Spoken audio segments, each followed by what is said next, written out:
नमस्कार साथियों, मैं संजीव चंद्रावत आपका फिर से स्वागत करता हूं द संजीव चंद्रावत शो में। आज का हमारा विषय है भारत तब और अब, और इस विषय पे हम चर्चा करेंगे शिक्षा के स्तर को लेकर कि किस तरह का शिक्षा का स्तर पहले रहा है, किस तरह का शिक्षा का स्तर आज है। हम मेडिकल पे बात करेंगे कि मेडिकल स्तर पहले कैसा था, आज कैसा है। साथ ही उन विषयों पर चर्चा करेंगे जो आम जन को सीधे सीधे जोड़ते हैं। और इसी कड़ी में हमारे साथ नरेंद्र शर्मा जी हैं जो शिक्षाविद हैं। साथ ही उन्होंने नरेंद्र मोदी जी की काफ़ी योजनाओं को आम जन तक पहुंचाने का सुशासन संदेश द्वारा कार्य किया है और कर भी रहे हैं। शर्मा जी, आपका स्वागत करते हैं। नमस्ते।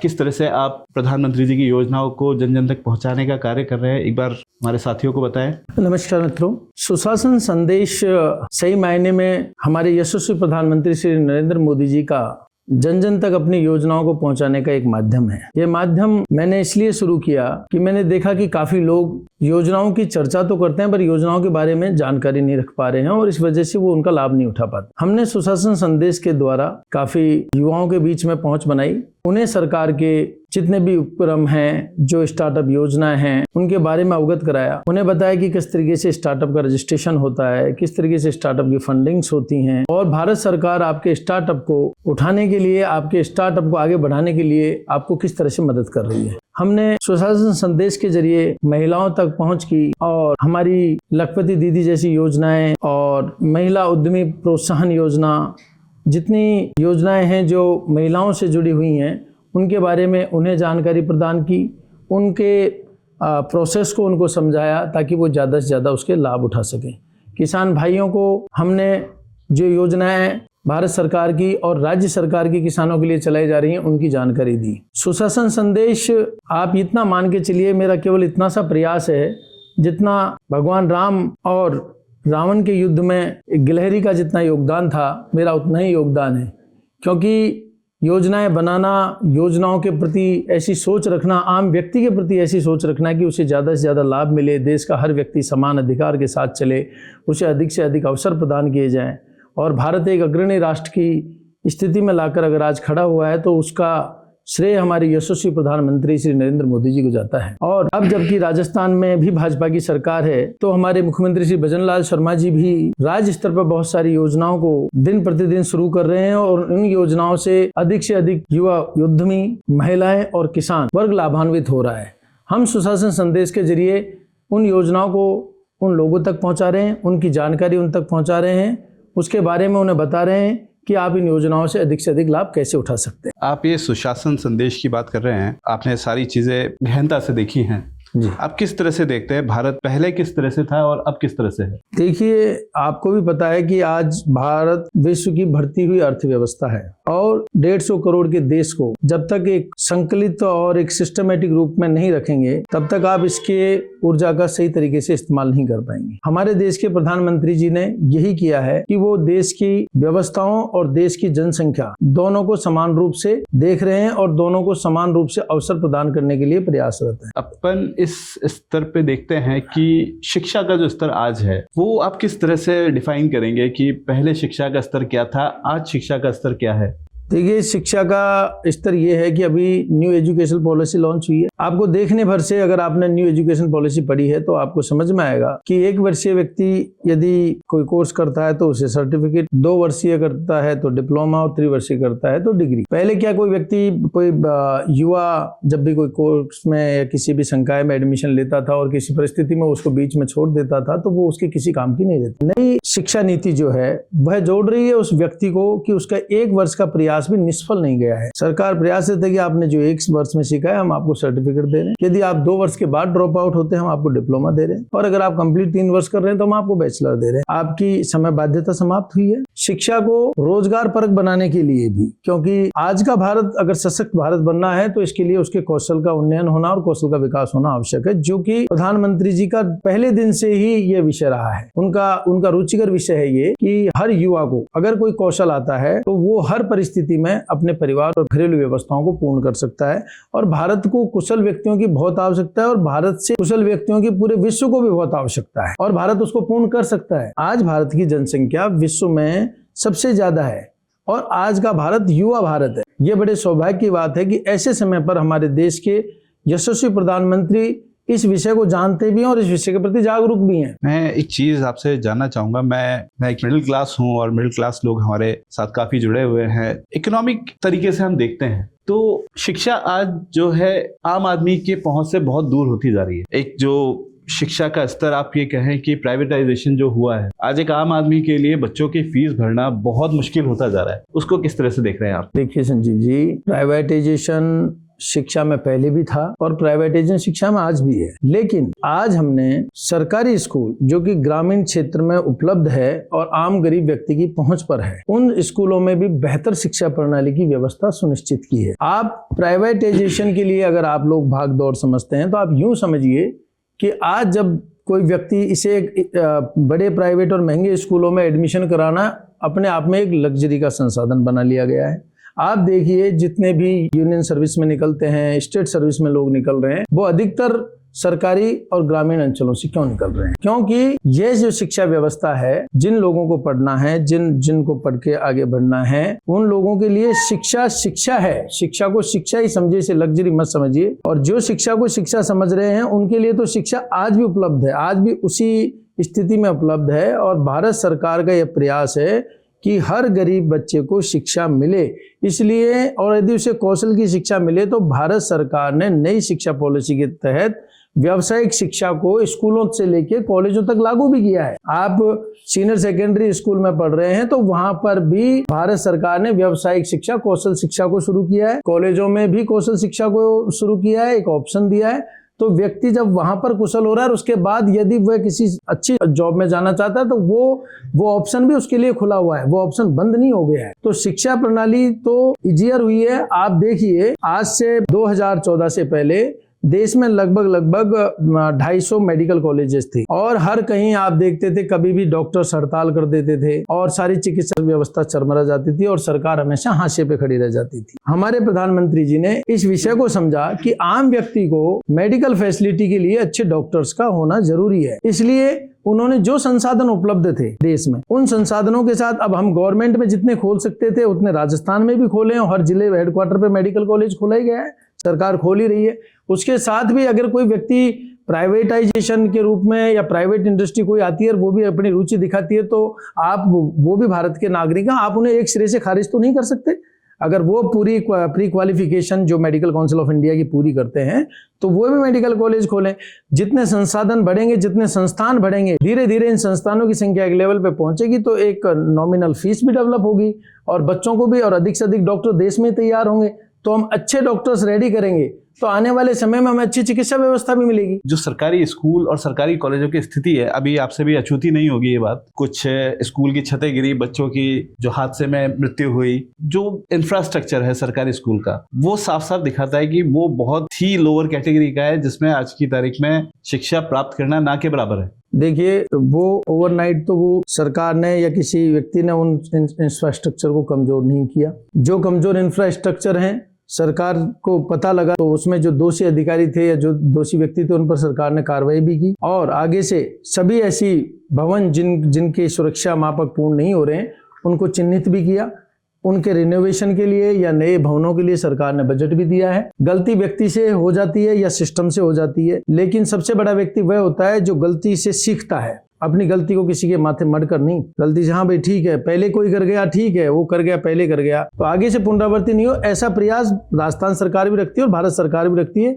इसलिए अब ऐसे सभी भवनों का चिन्हीकरण कर दिया गया, ऐसे सभी भवनों का रिनोवेशन भी हो रहा है, उनके लिए भी बजट एलोकेट कर दिया गया है और जहां पर भवन नहीं है वहां नए सुरक्षित भवनों का निर्माण भी किया जा रहा है। तो सरकार त्वरित भी है, जागरूक भी है और जागरूक होने के साथ साथ कॉम्पिटिटिवली एक्टिव भी है कि उस काम को कैसे तुरंत प्रभाव से करना है। ओके, हम मेडिकल व्यवस्था पे आते हैं। जो मेडिकल सिस्टम आज की स्थिति है यहाँ पे, हम राजस्थान में बैठे हैं और अगर आपको पता हो तो छोटे छोटे हर जिले से पूरा लोड SMS हॉस्पिटल पे होता है जयपुर। जो व्यवस्थाएं जिलों में होनी चाहिए वो है या नहीं है? क्योंकि पहले देखते हैं कि पहले इतना लोड SMS हॉस्पिटल पे नहीं हुआ करता था। आज की तारीख में जो लोड है उसको आप किस तरह से देख रहे हैं, क्योंकि लाखों मरीज आज की तारीख में यहाँ वेटिंग में हैं? देखिए, एक मेडिकल कॉलेज जब भी खुलता है तो उसके साथ में एक 300 बेड का हॉस्पिटल भी शुरू होता है। सरकार ने हर जिलेवार मेडिकल कॉलेज खोले, उनके साथ एक 300 बेड का हॉस्पिटल खोला है। उसके अतिरिक्त वहां पर ऑलरेडी जिला अस्पताल होता है, वहां पर भी वही MBBS, MD,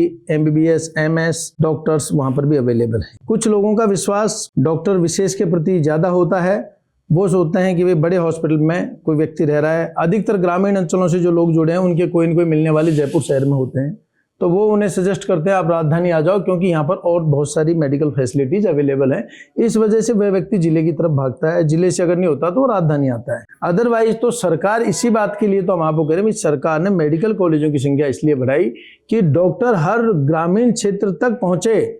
हम सशक्त भारत में और आने वाले भारत में ये तस्वीर देखते हैं कि हमें ग्रामीण लेवल पर भी अच्छी चिकित्सा सुविधाएं मिलेंगी, अच्छी शिक्षा मिलेगी। सरकार इसीलिए तो काम कर रही है। आज आपको हर जिले में मेडिकल कॉलेज देखने को मिल रहा है, 300 बेड का हॉस्पिटल मिल रहा है, इतना इंफ्रास्ट्रक्चर डेवलप हो रहा है।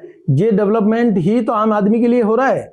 इसको हम अगर पीछे की तरफ ले जाते हैं तो जो मेडिकल सुविधाएं थी, आज की स्थिति में मेडिकल सुविधाएं आम आदमी के पहुंच के बाहर है, क्योंकि आज की तारीख में मेडिकल का जो एक्सपेंसेस हैं वो शायद आम आदमी की पहुंच से बाहर है। एक छोटी सी बीमारी भी लाखों का नुकसान दे जाती है। पहले देखते हैं कि 4 दवाइयां डॉक्टर लिखा करते थे, आदमी सही हो जाता था। आज एक छोटी सी बीमारी पे भी 4000 से ऊपर एक्सपेंसेस हो जाते हैं सिर्फ टेस्ट में। उसको किस तरह से डिफाइन करेंगे आपकी?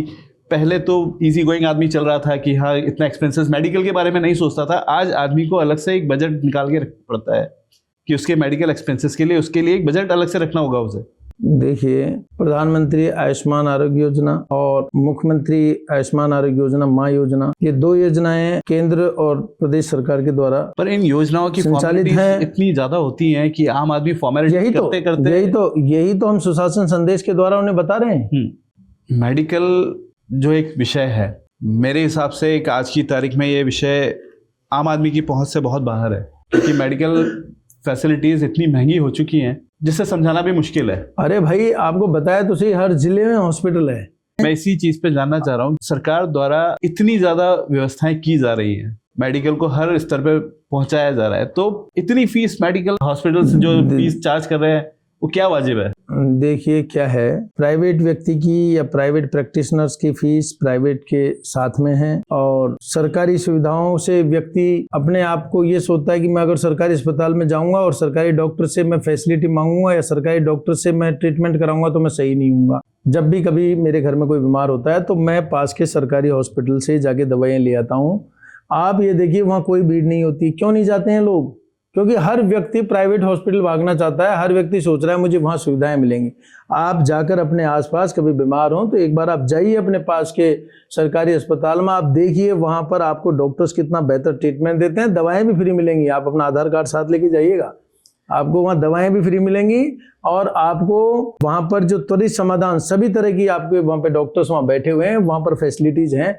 एक बार आप, मैं तो कहूँगा कि एक बार आप वहाँ उन हॉस्पिटल को विजिट भी करिए। अपन स्वच्छ भारत पे बात करते हैं। स्वच्छ भारत आप किस तरह से देख रहे हैं? मतलब पहले और अब में कितना फर्क आया है? मैं देख लीजिए, मैं उसी चीज को देखने की कोशिश करता हूँ। पहले जो भारत था और अब भारत जो है, मैं अपने पर्सनल ओपिनियन बता रहा हूँ आपको, काफी ह्यूज बड़े बड़े वेस्ट के पहाड़ दिख जाएंगे, जिसका वेस्ट मैनेजमेंट प्रॉपर तरीके से नहीं हो रहा है। नदियां, जिसका अपन बात जिक्र कर रहे हैं, यमुना हो गई या फिर जयपुर की प्रोजेक्ट है द्रवती हो गया, ये इतने बुरी वाली स्थिति में है जिसकी हद नहीं है। तो इसे आप स्वच्छ भारत से कैसे जोड़ेंगे? देखिए, आप ये बताइए, 2014 से पहले आपने कभी अपने घर के आसपास क्लीनिंग ऊपर्स की आवाज सुनी थी? आज मैं कहता हूँ कि शायद ही शहरी निकाय हो, ग्रामीण निकाय हो, हर जगह आपको एक सुबह सुबह एक आवाज सुनाई। जब तक हर व्यक्ति जिम्मेदार नहीं होगा, जब तक हर व्यक्ति अपनी जिम्मेदारी नहीं समझेगा, हर गाड़ी मोहल्ले वाइज गाड़ियां जा रही हैं, उसके बावजूद भी लोग अपने आसपास के खाली प्लॉटों में कचरा फेंक रहे हैं, अपने घर के इर्द गिर्द कचरा फेंक रहे हैं। जब गाड़ियां जा रही हैं, गाड़ियों के लिए कंट्रोलाइज सिस्टम अवेलेबल है, यदि गाड़ी आपके यहाँ नहीं पहुंच रही है तो आप बताइए कभी 2014 से पहले आपने स्वच्छ भारत, जो हमारे यशस्वी प्रधानमंत्री श्री नरेंद्र मोदी जी का एक बहुत बड़ा इनिशिएटिव था कि हम देश को साफ रखेंगे, स्वच्छ रखेंगे, तभी हम एक स्वस्थ भारत का निर्माण कर पाएंगे। और उनके हर एक एक्शन से आपको दिखेगा कि वो इसके प्रति कितने जागरूक हैं और वो इसके प्रति कितने समर्पित हैं। आज हर कॉलोनी मोहल्ले में तो गाड़ी पहुंच ही रही है। धीरे धीरे हम लोग वेस्ट मैनेजमेंट के जो नए नए रिवोल्यूशनरी कार्य और रिवोल्यूशनरी टेक्नोलॉजीज आ रही हैं, उनको भी भारत सरकार अडॉप्ट कर रही है। जो बड़े बड़े प्लास्टिक के पहाड़ हैं, उनको कैसे खत्म किया जाए, नदियों में जो गंदगी है वो कैसे साफ हो, इसके लिए हर नदी के इर्द गिर्द इंडस्ट्रीज हैं, इंडस्ट्री वाले यदि उसमें डाल रहे हैं तो उन्हें पेनल्टाइज किया जा रहा है। देखिए, ये नदी है, ये देश है, ये शहर है, ये सब आप सबका है, हम सबका है। और हम सबकी ये सामूहिक जिम्मेदारी बनती है कि हम कम से कम इनमें गंदगी ना फेंकें। हम गंदगी फेंकते हैं एक तरफ और दूसरी तरफ हम कहते हैं सरकार देखो क्या कर रही है। ऐसे कैसे चलेगा जी? अरे भाई, आपके यहाँ गाड़ी आ रही है, घर से कचरा लेने आ रही है, आप उसमें कचरा डाले, बी रेस्पॉन्सिबल सिटीजन। यही व्यक्ति जब इंडिया छोड़ के बाहर देशों में जाते हैं तो वहाँ ये बिल्कुल भी गंदगी नहीं करेंगे, वहाँ ये बिल्कुल डस्टबिन के अंदर ही कचरा डालेंगे। हर व्यक्ति को अपने सिविल राइट्स, अपने अधिकार तो पता है, लेकिन अधिकार इसलिए दिए जाते हैं ताकि आप सही ढंग से अपने कर्तव्यों का पालन कर सकें। व्यक्ति अधिकार तो समझ रहा है लेकिन वो अपने कर्तव्य नहीं समझ रहा। जब तक अधिकार और कर्तव्य के बीच का सामंजस्य नहीं बैठेगा ना, तब तक आप एक समर्पित राष्ट्र का निर्माण नहीं कर सकते। आपको नहीं लग रहा है कि सरकार आम जनता के संदेश पहुंचाने में थोड़ा सा लूज कर रही है? अरे सरकार तो रोज सुबह आके कह रही है, आपको कितनी बार बजा के समझाना पड़ेगा भाई? पेनल्टियां, ये भी तो एक कॉज हो सकता है सर सबको। अगर फिर यही कहा जाएगा कि सरकार ने देखिए अब हमारे ऊपर पेनल्टी लगा दी, अब कमाने का नया तरीका। नहीं, मैं आपको इस चीज में थोड़ा सा कहूंगा उनके लिए कि आप जब रोड के साइड देखेंगे, आप किसी भी रोड पे चले जाइए, किसी भी प्राइम रोड पे चले जाइए, आपको बोथ साइड कचरे के ढेर दिख जाएंगे। ऑन रोड है कॉलोनीज के, मैं आपको लिस्ट ऑफ कॉलोनीज दे दूंगा। देखिए, नगर निगम कहीं ना कहीं पूरी तरह से उदासीन है, या जो नगर परिषदें हैं या नगर पालिकाएं हैं पूरी तरह से उदासीन है। देखिए, नगर निगम और नगर पालिकाएं तो अपना काम कर ही रही हैं। वो तो कचरा संग्रहण का काम उनका है, कचरे को डंपिंग करना उनको काम है, उसको ग्रेडिंग करके उसको डिस्पोज करने का उनका काम है, वो लोग कर रहे हैं। वेस्ट मैनेजमेंट जो गवर्नमेंट को बन पड़ रहा है, गवर्नमेंट कर रही है। और वेस्ट मैनेजमेंट भारत ही नहीं, संपूर्ण विश्व के लिए एक चैलेंज बना हुआ है। प्लास्टिक को खत्म करना नामुमकिन सा हो गया है, लेकिन अभी कुछ रिसर्च चल रहे हैं जिससे प्लास्टिक को खत्म करने के लिए भी कुछ न कुछ हल निकाल ही लिया जाएगा। लेकिन फिर भी लोगों से मैं ये आपके शो के द्वारा भी अपील करना चाहूंगा कि आप प्लास्टिक का कम से कम इस्तेमाल करिए। प्लास्टिक कैरी बैग्स को आप कम से कम यूज करिए। हो सके तो आप अपना बैग लेके जाइए, सब्जियां उसमें लाइए। कुछ स्पेसिफाइड छोटे छोटे बैग्स जो है कॉटन बैग्स रखिए जिनमें आप और सामान जो लेके आते हैं। क्या हमारी जिंदगी पूर्ववर्ती 20, 30, 40 साल पहले प्लास्टिक के बिना भी थी और ये अभी भी चल सकती है, तो क्यों नहीं हम एक अच्छी पहल करें कि हम प्लास्टिक के बिना कमिटमेंट लें कि हम प्लास्टिक के बिना अपने जीवन को आगे चलाएंगे। प्लास्टिक मुक्त भारत, कचरा मुक्त भारत की तरफ एक बहुत बड़ा कदम होगा। हम एक चीज पे और आते हैं, आप सिविल राइट्स को किस तरह से लेके जाएंगे 2014 से पहले और अब? क्योंकि ये एक ऐसी चीज है जहां हम सोचते हैं कि बहुत ज्यादा फर्क आया है कि स्वतंत्रता के लिए हम सोचे कि बोलने की आजादी जो है वो पहले कैसी थी और अब कैसी है। समान है, पहले से ज्यादा है। हर व्यक्ति बोल रहा है, सोशल मीडिया पर बोल रहा है, टीवी पे बोल रहा है, हर व्यक्ति बोल रहा है। अब तो वो अभिव्यक्ति की आजादी तो भारत में सोशल मीडिया पे हूँ और मैं किसी राजनेता की बुराई नहीं कर सकता। नहीं, राजनेता मैं इस चीज के बारे में कैसे आप मुझे समझाएंगे? क्यों नहीं कर सकते? यदि आपकी बुराई जस्टिफाइड है तो आप करिए, लेकिन यदि बुराई जस्टिफाइड नहीं है, क्योंकि आज के समय में आपको अधिक प्लेटफॉर्म उपलब्ध होने की वजह से हर व्यक्ति दोषारोपण का कार्य कर रहा है। बिना किसी विषय की पूर्ण जानकारी हुए किसी पर भी दोष आरोपित कर देते हैं। क्या ऐसा पहले भी कभी संभव नहीं था? ऐसा आज भी संभव नहीं है। आज आपका अपना व्यक्तित्व है, मैं आपके व्यक्तित्व बोलने से पहले उसकी पूर्ण रूप से जांच करूं, उसकी ये सुनिश्चितता करूं कि जो मैं बोल रहा हूं वह सत्य है और वह पूर्ण रूप से वेरीफाइड है, तब तो मुझे बोलना चाहिए। आपने वो चीज देखी है, पहले राजनेताओं के, बड़े बड़े राजनेताओं के, चाहे वो किसी भी ओहदे पे हो, उनके फोटोज आते थे, फोटोज नहीं, नॉट स्केचेस आते थे, कार्टूनिस्ट कार्टून बनाए हुए दिखाते थे और उसमें आम जन की बातें बोली जाती थी कि कार्टून के माध्यम से, कि उससे हास्यास्पद भी होता था और अपनी बात भी बोल दी जाती थी। आज वो संभव है? आज भी आ रहे हैं आप, आज तक का देखिए, वो एक आता है जिसमें कार्टून बना के वो दिखाते हैं एनिमेशन का, वो आज भी चल रहा है, ऐसा कुछ नहीं।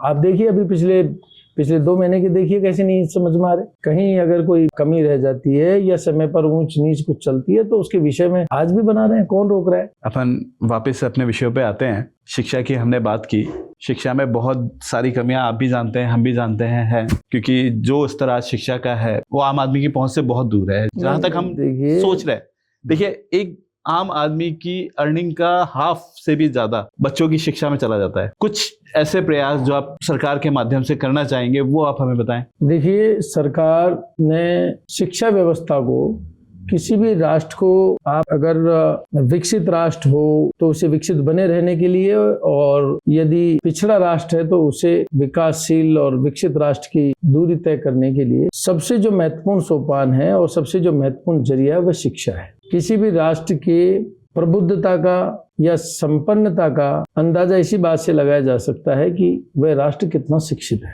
भारत सरकार इस विषय पर यह सोच रखते हुए चल रही है कि हमारे जो नई एजुकेशन पॉलिसी है उसके तहत कोई भी व्यक्ति छूट नहीं जाएगा। मैंने आपको पहले ही बताया कि शिक्षा को ब्रेकअप्स में किया गया है। आज की जीविकोपार्जन या किसी व्यक्ति की कोई स्थितियां नहीं है तो वह समय जितना दे पा रहा है उसके हिसाब से उसके कोर्सेज हो रहे हैं। सरकार ने बहुत सारे ऑनलाइन प्लेटफॉर्म्स को भी आजादी दी है। सरकार ने बहुत सारी प्राइवेट यूनिवर्सिटीज में डिस्टेंस लर्निंग प्रोग्राम्स को भी छूट दी है। डिस्टेंस लर्निंग की बहुत सारी कोर्सेज को भी शुरुआत हुई है। आप ये देखिए 2014 से पहले लगभग 329 मेडिकल कॉलेज थे जो आज 700 के या 750 के ऊपर है। IIMs, IITs इनकी संख्या भी बड़ी है। निजी विश्वविद्यालयों की संख्या भी काफी बड़ी है। अकेले राजस्थान में लगभग 95 से 100 के बीच हैं। तो उनके अंदर काफी यूनिवर्सिटीज हैं जिनके पास डिस्टेंस लर्निंग प्रोग्राम भी है। यदि कोई व्यक्ति काम कर रहा है, कामकाजी है, तो वो डिस्टेंस लर्निंग से भी अपनी पढ़ाई जारी रख सकता है और उनके बहुत नॉमिनल से चार्जेज हैं। साथ ही इग्न्यू है, नेशनल ओपन स्कूलिंग है, स्टेट ओपन स्कूलिंग्स हैं। तो बहुत सारे ऐसे प्लेटफॉर्म्स हैं जिनके द्वारा आप अपनी शिक्षा को बहुत ही सही और सस्ती दरों पर पहुंचा सकते हैं। और मैं ये कहूंगा क्योंकि ये जानकारियां नहीं होना ही, इन जानकारियों के अभाव में व्यक्ति सही प्लेटफॉर्म पर नहीं पहुंच पाता, सही मंजिल पर नहीं पहुंच पाता। इसीलिए ये जानकारी है, इसीलिए सुशासन संदेश है, इसीलिए कि आम व्यक्ति को ये पता लगे कि उसके लिए कितने अवसर हैं। आप ये बात मान के चलिए, आप कितनी बढ़िया तैराक हैं, आप बहुत अच्छे स्विमर हैं, लेकिन आपको ये पता ही नहीं है कि इस स्थान पर आज स्विमिंग का कंपटीशन हो रहा है, तो वो पुरस्कार, वो शिल्प आपके पास आने से रही। तो सूचना ही सबसे इम्पोर्टेंट चीज है और भारत सरकार अपनी पूर्ण रूप से अपनी योजनाओं को आपके पास पहुंचा रही है और उसमें एक छोटा सा योगदान के रूप में, सुशासन संदेश के रूप में हम भी अपना प्रयास कर रहे हैं।